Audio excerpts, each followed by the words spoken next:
안드레아 보첼리라고 하는 세계적인 성악가가 있습니다. 이탈리아 분으로 참 아름답고 매력적인 목소리를 가진 분입니다. 그런데 놀랍게도 그는 앞을 전혀 보지 못하는 시각 장애인입니다. 그가 12살 때 친구들과 함께 놀다가 공에 눈을 맞았는데 이것이 잘못되어서 그만 시력을 잃고 말았습니다. 보첼리가 시력을 잃고 난 후에 점자를 배워 열심히 공부를 해서 이탈리아 피사 대학교 법학과에 입학을 합니다. 그리고 그 이후에 변호사가 되는데 매사에 열심히 했던 탓에 앞을 보지 못하는 맹인 변호사이지만 일감이 끊임없이 이어지게 됩니다. 평소에 노래를 부르는 것을 좋아했던 보첼리는 변호사 일을 하면서도 틈틈이 찬송을 불렀습니다. 사무실이든 어디든 시간만 있으면 찬송을 불렀습니다. 그런데 여기서 신기한 일이 벌어집니다.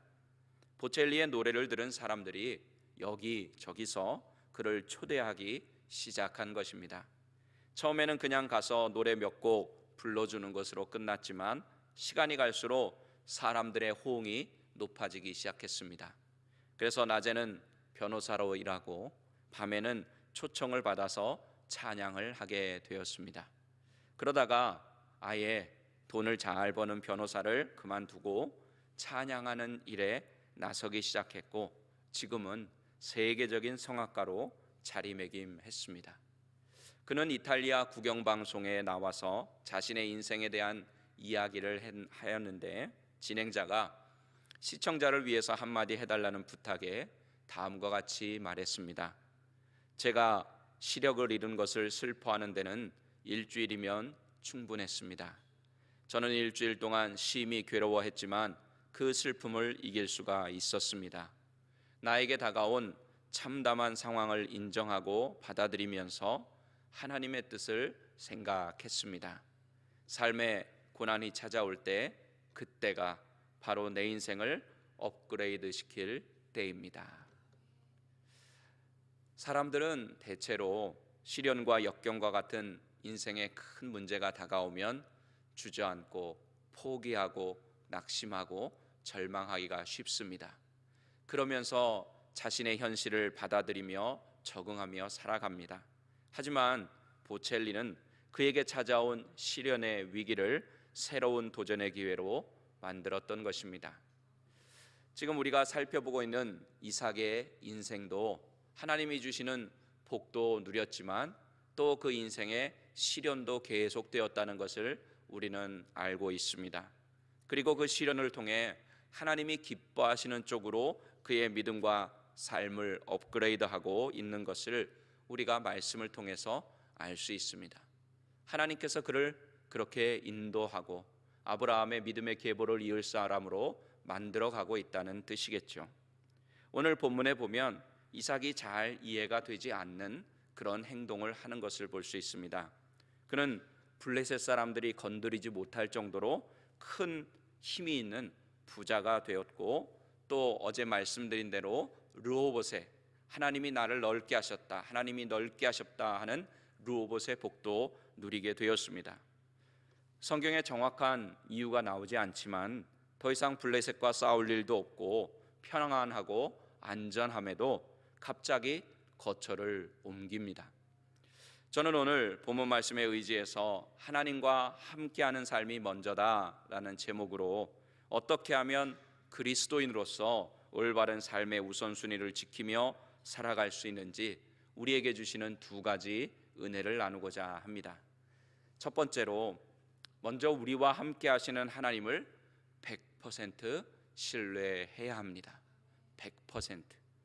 여러분, 수치로 우리의 믿음을 나타낼 수는 없지만 여러분들 한번 그냥 생각해 보시기 바랍니다.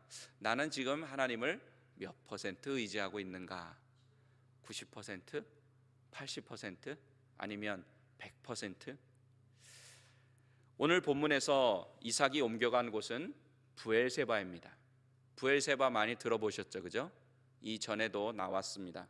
이 브엘세바는 이삭에게 있어서 어떤 의미가 있었던 곳이었길래 그 어려운 시련들을 극복하고 차지한 르호봇과 우물들을 뒤로하고 자신의 삶의 거처를 뒤로하고 그곳으로 옮겨가게 되었을까?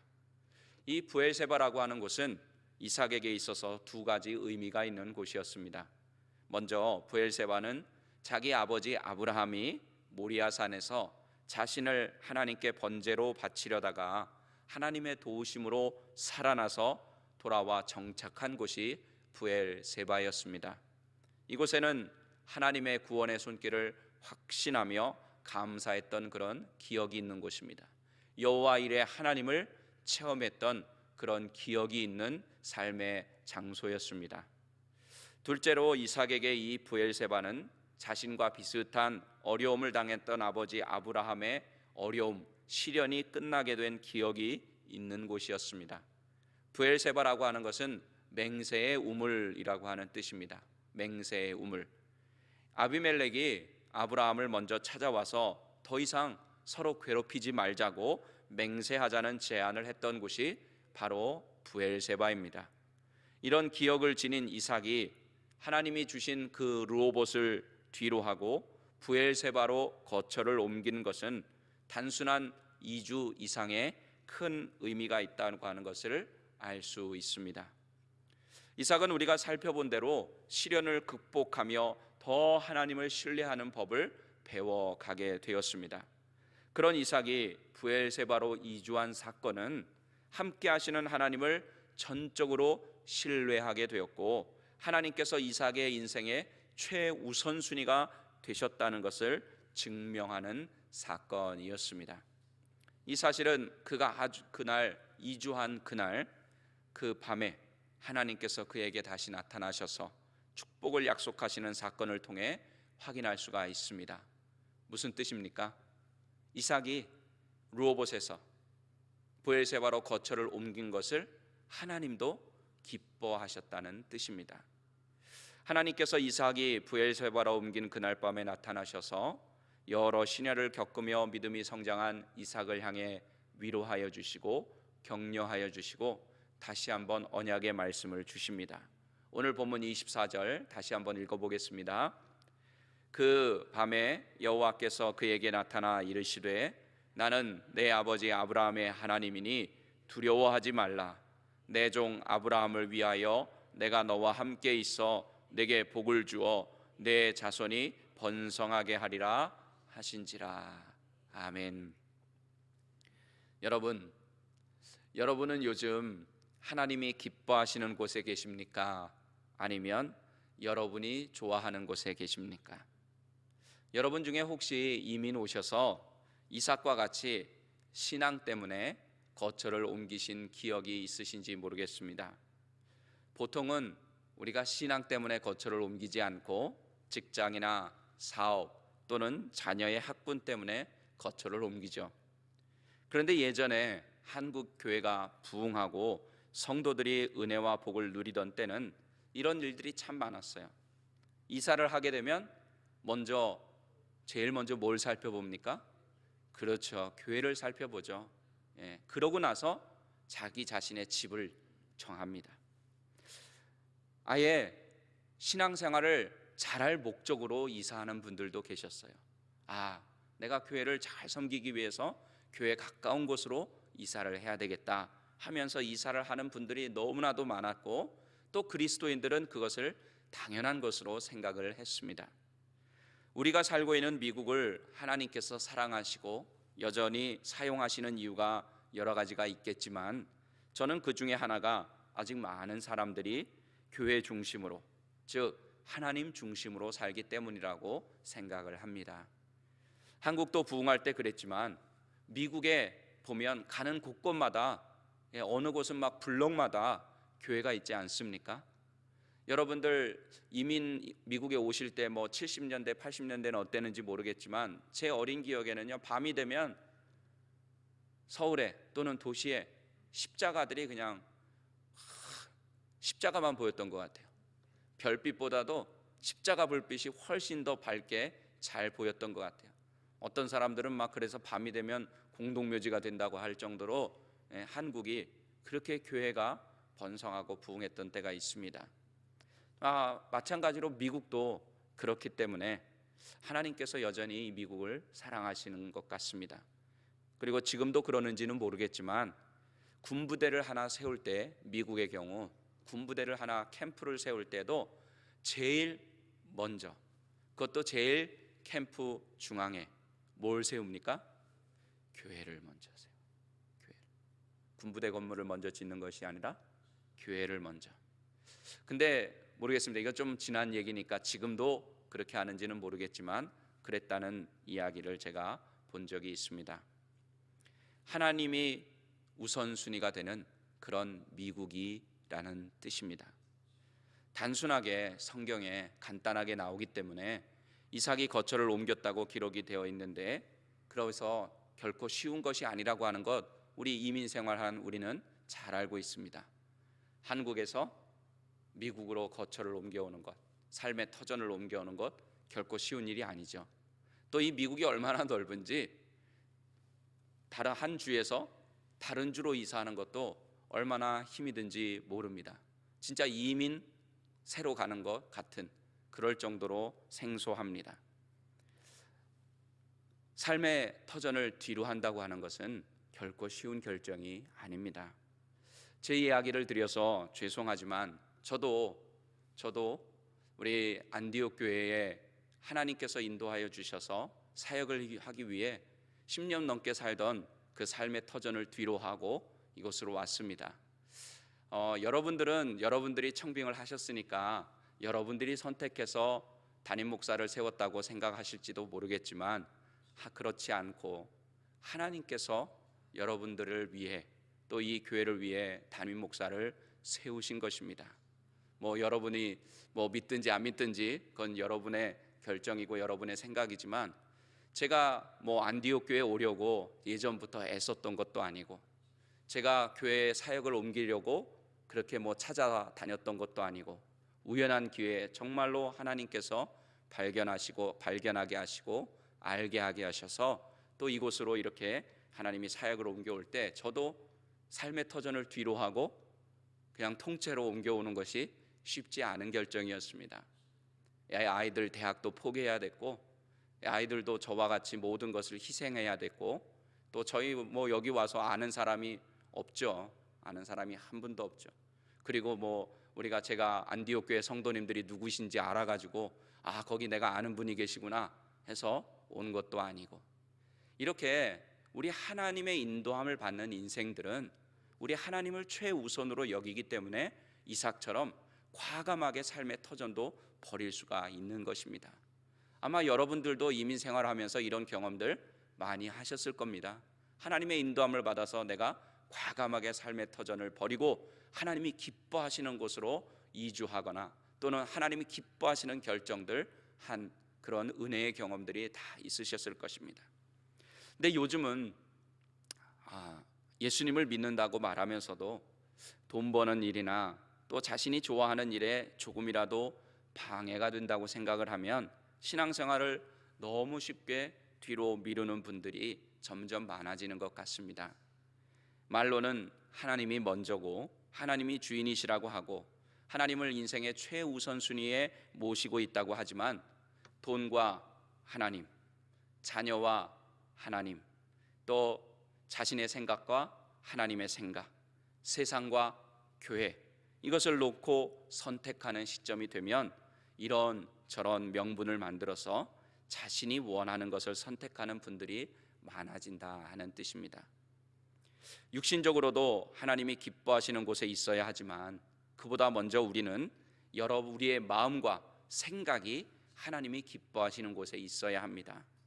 여러분의 마음과 생각이 하나님께 있는지 아니면 여러분이 원하는 곳에 있는지 한번 이 시간을 통해서 잘 생각해 보시기 바랍니다. 여러분의 마음과 생각 그리고 여러분의 결정을 합리화하기 위해서 하나님을 이용하고 있지는 않은지 한번 생각해 보는 시간을 가지면 유익할 것 같습니다. 그래서 여러분과 함께 하시는 하나님을 믿고 의지하시기 바랍니다. 혹시라도 내가 하나님을 떠나 있다고 생각이 드신다면 바로 돌이키셔서 하나님이 기뻐하시는 곳으로 옮기시기를 바랍니다. 하나님이 기뻐하시는 마음과 생각을 가지시기 바랍니다. 이삭처럼 영적인 이주를 통해서 하나님께서 여러분의 삶의 최우선순위가 되심을 증명하는 여러분들이 되시면 좋겠습니다. 두 번째로, 예배드리는 삶을 통해 함께 하시는 하나님을 누려야 합니다. 하나님께서 부엘세바로 이주한 날 밤에 이삭에게 나타나셔서 위로하시고 격려해 주시고 다시 한번 축복의 말씀을 해 주시니까 이삭도 바로 하나님께 제단을 쌓고 제사를 드립니다. 그곳이 이삭이 머무를 곳이라는 것을 영적으로 확인하는 제사였고, 그 땅에서 하나님께서 함께 하심을 믿는 믿음의 제사였습니다. 이 제사를 통해 이삭은 함께 하시는 하나님께 자신의 모든 것을 드렸습니다. 성도의 가장 큰 행복은 무엇일까요? 여러분들 신앙생활하면서 여러분들 그리스도를 믿는 구원받은 성도님들이신데, 여러분들에게 있어서 가장 큰 행복은 무엇입니까? 지금 예배를 이야기하고 있으니까 하나님께 예배드리는 것, 이것이 우리 성도에게 가장 큰 행복이 되어야 합니다. 그러니까 여러분들 지금 이 자리에 나와 계신 거 아닙니까? 혹시 이 이유 외에 나오신 분들은 안 계시겠지만, 여러분들 예배드리는 것이 우리 그리스도인의 최고의 행복이 되어야 합니다. 하나님께 예배드릴 수 있는 교회가 있다는 사실로 감사하시기 바랍니다. 이렇게 옆에서 함께 예배드릴 수 있는 교우가 있다고 하는 것을 감사하시기 바랍니다. 이 미국에서 사는 가장 큰 축복을 꼽으라고 하면 마음껏 하나님을 예배드릴 수 있다는 것입니다. 그러므로 언제든지 예배드릴 수 있으니까 다음에 예배드려도 된다고, 또 예배에 소홀해도 안 된다고 그렇게 생각하면 안 되고, 언제든지 예배드릴 수 있기 때문에 언제든지 예배드리는 여러분들이 되시기를 바랍니다. 하나님은 지금도 예배하는 자를 찾고 계시기 때문입니다. 요한복음 4장 23절 같이 읽어보겠습니다. 아버지께 참되게 예배하는 자들은 영과 진리로 예배할 때가 오나니 곧 이때라. 아버지께서는 자기에게 이렇게 예배하는 자들을 찾으시느니라. 아멘. 이 말씀은 지금도 하나님께서는 예배를 기뻐하신다는 뜻입니다. 성도의 예배를 원하신다는 뜻입니다. 우리가 함께 하시는 하나님에 대한 믿음을 보여드리고, 또 우리의 삶 가운데 하나님을 누리는 가장 확실한 행위는 바로 하나님께 영과 진리로 예배드리는 것이라고 하는 것 잊지 마시기를 바랍니다. 그래서 이 예배를 통해 여러분이 드리는 매일의 새벽 예배, 또 여러분이 드리는 가정 예배, 여러분이 드리는 어떤 형태의 어떤 종류의 예배를 통해 하나님을 삶의 우선순위에 모시고 함께 하시는 하나님을 누리는 여러분 모두가 되시기를 바랍니다. 말씀을 정리하겠습니다. 우리 사랑하는 귀한 새벽 예배 성도 여러분, 이삭의 삶을 통해서 우리는 하나님을 전적으로 신뢰해야 한다는 것을 다시 한번 깨닫게 되었습니다. 그리고 그 믿음으로 하나님께 드리는 예배를 통해 하나님을 누리는 그런 삶을 살 수 있다는 것도 깨닫게 되었습니다. 이 믿음을 가지고 이삭처럼 하나님께서 기뻐하시는 곳으로 여러분의 마음과 생각을 옮기시기 바랍니다. 그리고 여러분과 늘 함께 하시기를 원하시는 그 하나님을 매 순간 예배함으로, 예배드림으로 하나님을 누리는 여러분의 삶이 되시기를 예수님의 이름으로 간절히 축원합니다. 기도하시겠습니다.